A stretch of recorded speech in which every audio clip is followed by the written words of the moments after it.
Hi everyone, and welcome to this month's tutorial, which is possibly the first of two tutorials which will allow you to create the image that you are currently seeing on your screen. Yes, I've finally gotten through the basics of Blender and am now going to teach you all about layers, passes, a little bit of freestyle, which we learnt about in the last tutorial, and the compositor. As you can see here, this does look kind of complicated, but rest assured, by the end of this tutorial and possibly the next one, you are going to understand just what this really complicated looking image of lines and nodes do in order to achieve this render that you can easily accomplish inside of Blender using a 3D model. The file you are seeing here will be available to you. This model is built from assets that I have created and made available to $5 a month patrons. But if you're just a $3 a month patron, you will get this set and this file, complete with lighting and final render noodle that you see down here. So without any further ado, let's see how it is all accomplished. So we're going to begin here in this file that I've created specifically for this tutorial. And we're going to, first of all, cover layers and passes. I've taken the liberty of creating a couple of textures. For instance, this floor texture actually has reflectivity on it. And I've created these planes here with an emission texture. This is basically a texture that emits light. It doesn't cast any shadows or anything like that, but when it renders, we can use that emission information to do some various very cool glow effects. Everything else has got my basic toon material with this sort of brown sandy color. I've of course got a camera there, and I've also added a light source, a single sun lamp to cast a few shadows that will make our renders very interesting. We're going to be taking a look at nodes in a second, so this window will be coming in very handy. But for now, what I'm going to do is I'm going to enlarge this window. And let's go render settings first. Let's have a look. Now, I am working in the latest version, which is 2.79. This is an upgrade from the previous videos, which were all in 2.78c. Don't worry if you're still working in the last version, this file will be backwards compatible for you, but do take the time to go and download the latest version. There's some really neat improvements, especially on render times and stuff like that, which is really nice. Now, the reason I come to this panel first, the render panel, is that I want to make sure that you have freestyle selected. As we saw in the last tutorial on freestyle, I'm going to set my line thickness to relative, and under post-processing, if you've got that twirled up, make sure your compositing section is on, because we're going to be looking at the compositor in this tutorial as well. Now I'll go over to the next panel over, and that's our render layers. Now you would have seen a window much like this one if you remember our material settings. Remember, we could add a material or subtract a material to a particular object. That's in the scene panel or render layers panel. The same thing applies. I'm going to first of all double click on this layer and relabel it. I'm going to call this shading. Let's just drag that up here a little bit, and let's take a look at this layer panel. Now you would have noticed that there are layers in Blender, and they're usually, now let's see if I can no, I can't really zoom in there. You've got 20 layers to work with. All of these little squares here, which correspond to these layers here, are the layers on which you work. And so if you're on a PC and you have your numpad along the top, if you hit 1 through 9 or 0, you can actually go to different layers. And you'll notice in this layer menu, as I tick the boxes here, or click on the boxes, right, the layers get selected. Everything here is currently on layer 1 because I don't want to get too confusing in terms of scene layers, which is basically what this is. But for instance, if I was to select this object and I was to go M key, it says move to layer, I could move this layer to layer 2. It disappears out of layer 1. But if I select the scene layer, there it is on layer 2. Okay, I'm going to hit the M key again, and I'm going to move that back to layer 1 so that everything is in the same layer. So how does this correspond to the next panel over here? See, this says layer here.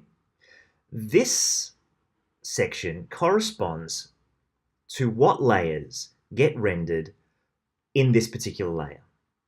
So for instance, if I was to say grab this podium and these columns and move that to layer 2, and I was to go ahead and do a render right now, you will notice that the podium is not there.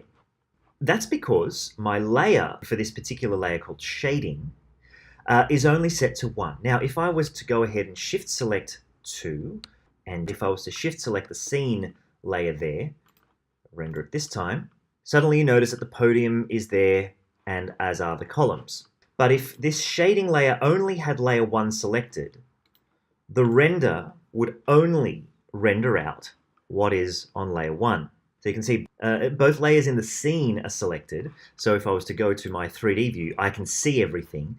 But because only layer 1 is selected for this particular layer, that means that only that layer renders. Now I'm going to go and add a second layer. I won't label it, but I'm going to enable layer 2. I'm going to untick that box first off and do a render. And this will only give us the podium and the columns. And you'll notice that they're not lit because the light is on layer 1. Now, if I was to select that shading layer as well and select that, you see that layer 1 is selected, and render layer, layer 2 is selected. The shading layer has rendered, as has render layer 1, but not together. If we were to take a look here, this is the UV image editor and it's set to render result.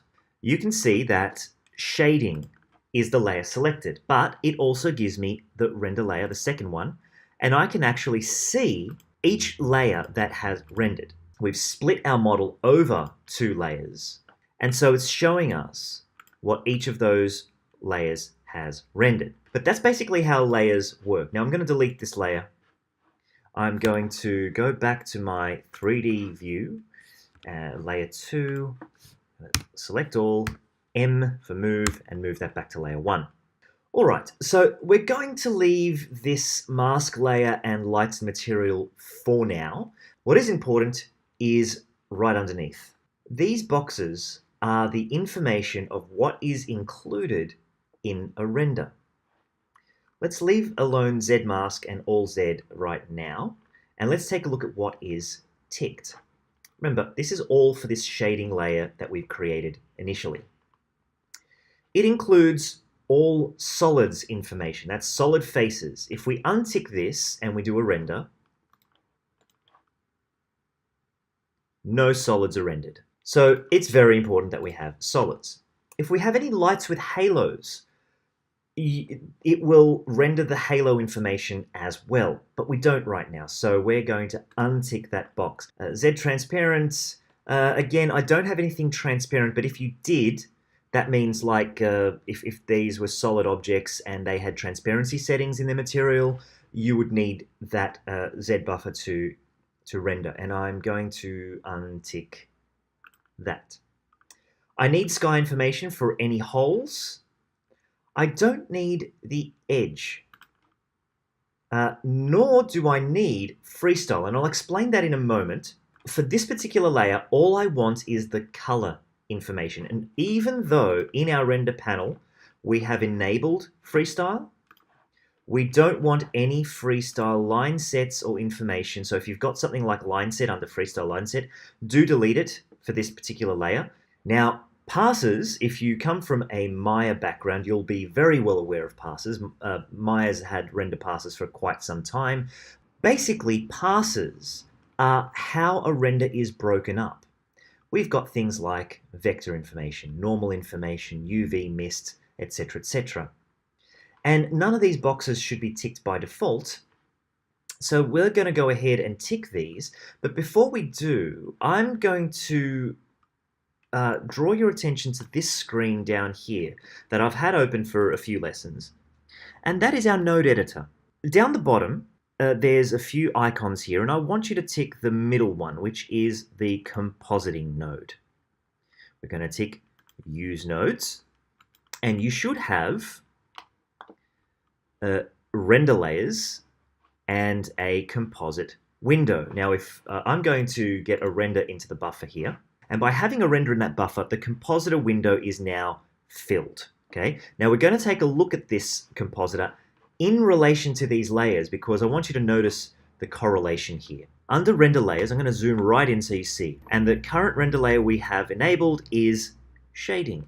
You'll notice that there's this yellow dot labeled image. We've also got alpha and depth. And this yellow dot has got this line that connects down to another word, image, on this node. Now, if I click and drag, I can break that connection. These dots are basically how you run information from this node. If I click and drag on that yellow dot and connect it there, you should feel it snap. That relays that image information down this line so you can see it in this node. Going back to parsers, okay, you keep this render layer in mind.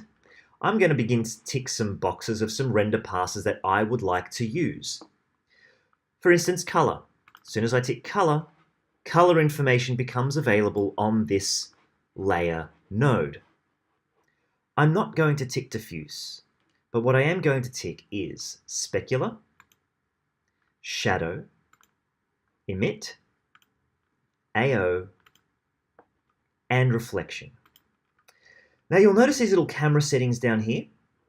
If you're finding that your render times are quite long, what you want to do is wherever there's a camera setting and you haven't ticked a box, such as here, environment, indirect, and refraction, we're going to disable those.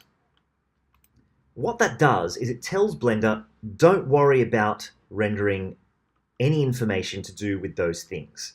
Disabling that frees up a lot of memory. Now, as I ticked all those boxes, you'll notice that they've all been added to this render layer. But more importantly, if we went up to here and we went to UV Image Editor, remember where it said layer, we've got composite, shading, which is our layer. Next to shading, it still just says depth and combine. So what we're going to do is we're going to do another render. This time, I'm going to do it via the compositor. I'm going to click on this render active scene. It should render it in the UV image editor.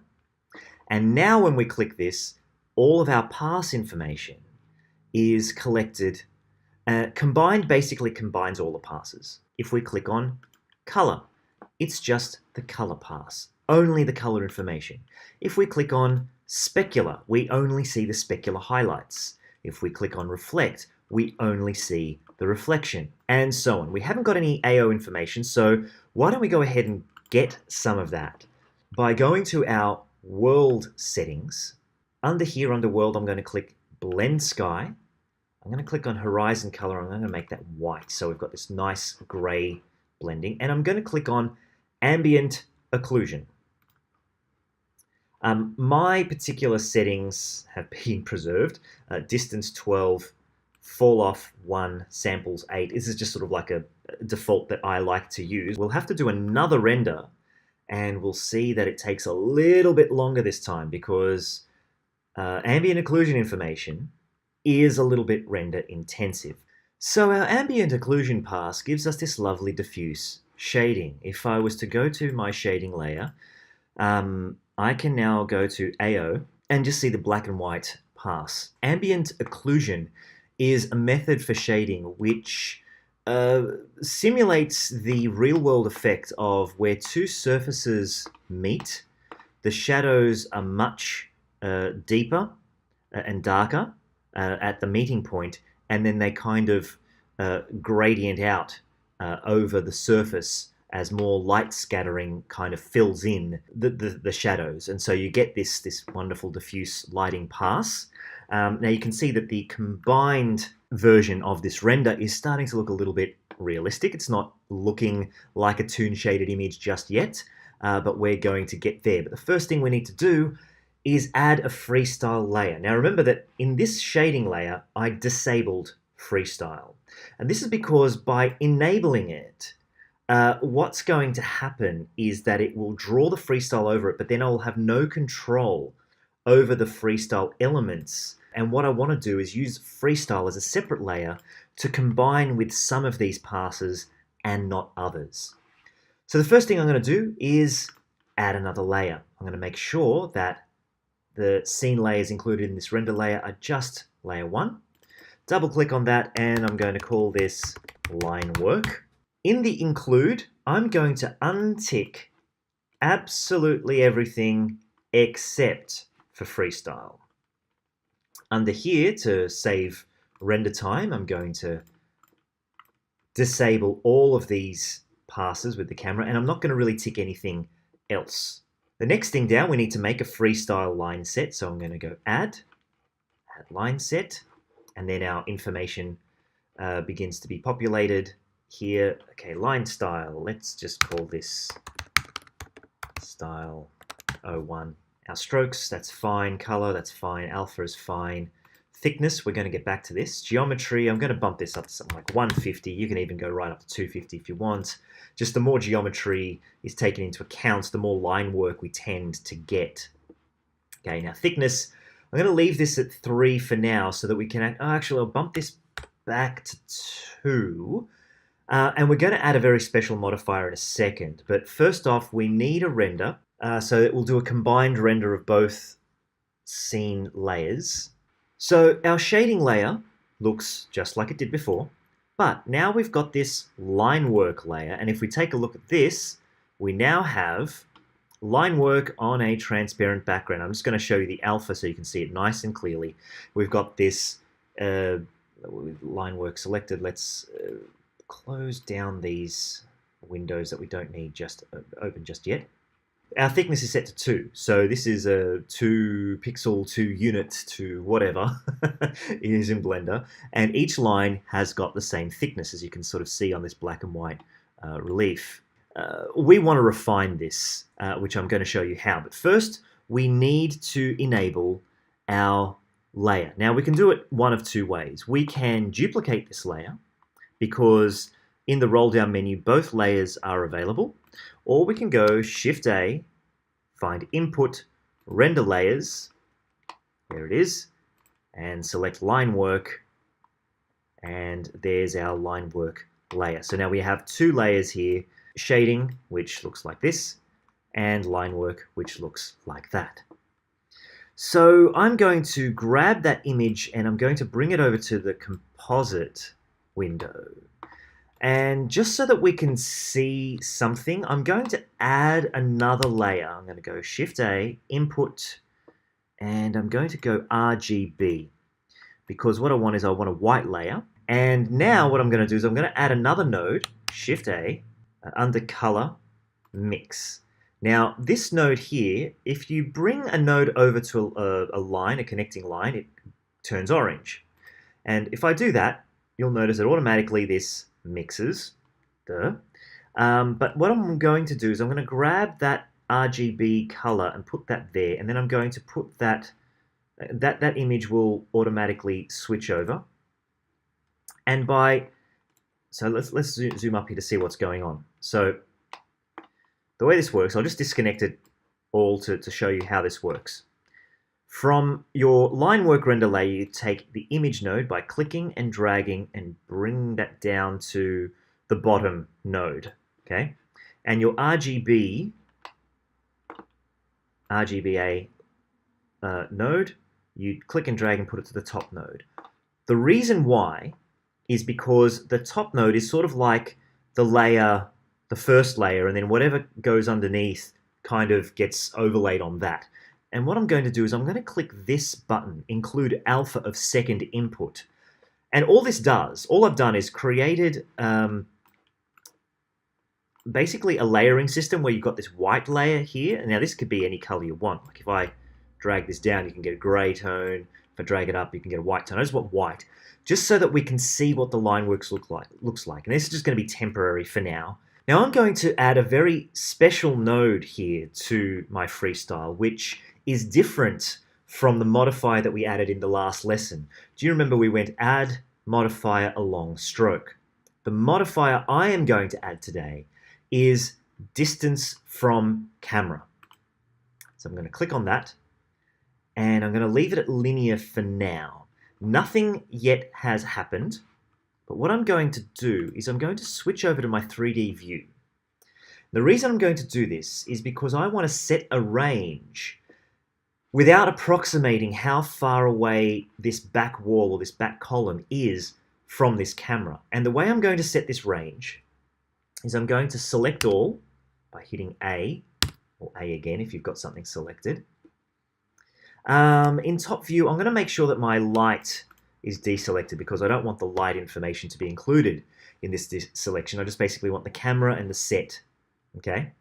Now under this modifier, distance from camera, I've got this neat little button that says fill range by selection. Click on that, and all of a sudden it tells me that the range minimum is this number and the range maximum is this number. The minimum value for a line is going to be 0 and the value max is going to be 1. But do remember that our thickness, our base thickness, has been set to 2. So this is going to mix that value, because it's set to mix, with this value. Now, if you want to just get that maximum thickness, you can always set that to 2. Usually you have to invert this, but first off, I'm going to go ahead and just render this line work very quickly.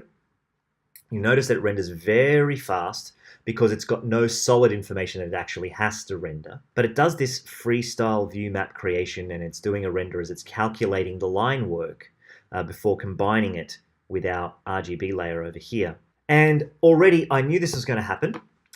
You can see that the line work now does indeed have a variation in the thickness, but it's the reverse of what we want. You can see here that the lines very close to the camera are very, very thin, and the lines furthest away from the camera are very, very fat. Now, a linear gradient here works okay. First off, let's invert this. By clicking invert, it flips these values, or rather, it makes your maximum value closer to the camera rather than further away. So if we do a re-render, you can see that now this is more the effect that I wanted with my line work, which is a bit more of a natural type of rendering as you would do it in comics. And that is, the closer you are, the thicker your lines are, and the further away you are, the thinner they are. But you can see that it almost fades away to white. But you can also see that our minimum value is making these lines almost disappear. Now, you can always bump up that minimum value by a little bit. So let's say we went to 0.02, for instance. This means that the thinnest line will be 0.02 of this unit. For this render, linear looks pretty good, but I want to get my distance from camera setting working just right. And the way I'm going to do that is to switch this from linear to curve. Now the curve is this line here. I'm going to do something a little bit different though. I'm going to untick this invert, which has now been grayed out. And what I'm going to do is I'm going to drag this point up to here, this point down to here, and I'm going to put another point so that we get this curve. So I'm going to do one more render here to show you how this works. And you can see that the result is a little bit more severe than I'd like. Also, it's not taken into account that our minimum value is really that good. And so, but I'm just going to tweak this line a little bit. Maybe I want the line to sort of degrade more along this sort of line. So let's do another render by clicking render active scene. By the way, what I'm doing is on the render layer, right? And by clicking this instead of going here to your render panel and hitting render means that only this layer renders and doesn't take into account the other render layer, which has all the shading information. This is looking a little closer to what I want, but I think that's sort of doing the right thing. So like keeping those front lines nice and thick and then having these lines. Okay, so you can see that by raising this dot here, the thickness at the back is still evident, but it hasn't disappeared. So before I do that, what I'm going to do is I'm going to take, oh wow, interesting. There is some lines here that can be actually rendered as freestyle edges. So what we're going to do maybe is, let's go back to UV map, under freestyle line set, edge mark. We'll do one more render. All right, we're seeing a bit of that line work in there as well. I might take the time to make a second line set and make that line work show a little less. And the way you do that is by doing, well, this. I'm going to take off edge mark here. I'm going to add a line set, and I'm going to call this crease lines. Now, much like we did with the layers above, what we can do is just have edge mark put on, and under thickness, we can make this something like 1. We could, if you wanted to, add the same distance to camera modifier. Maybe we just leave this at linear, invert, and maybe make the value max something smaller again. That ought to do it. And now Freestyle will combine those two layers in our next render. And there is a render that I think I could be proud of. Take a look at this. We've got these lovely thinner lines etched in. Okay, we've got these lovely thicker lines up the front, and we've got much thinner lines down the back. And this is all with Freestyle, using a very basic node compositing setup. So I'm just going to quickly recap what we've done here. What we've done is we've covered layers. We've got 2 layers here. We've got a shading layer and a line work layer. Both have only enabled layer scene 1. The shading layer includes limited information, solid, sky, and strand. And we've enabled some, but not all, of these passes that we can then combine in a later composite. The second layer is line work. That has disabled all but freestyle, and we have disabled all of these render passes here and not ticked anything else except for combined and Z, which sometimes you sort of need to keep on. And then we've now added 2 layers, one called line set, where silhouette, border, and crease have been enabled. We've added a modifier, distance from camera. We've left it to its default mix, and we've created, we've mapped it to a curve, okay? So that our foreground layers are thicker, and the curve drops off, and our most distant polygons will etch out a thinner line. We've also gone ahead and added another line set, only including the edge marks on particular objects. We've made this edge line a lot thinner. We've also added a distance from camera modifier, kept it at linear, and then rendered that out. Freestyle has combined those layers, and it's given us this really nice looking illustration. I'm going to leave this tutorial there for this month. Next month, we're going to jump in straight to compositing, because now that we've got all this information here, this will be the file that is available to you for download. And next month, we're going to jump in and we're going to start compositing.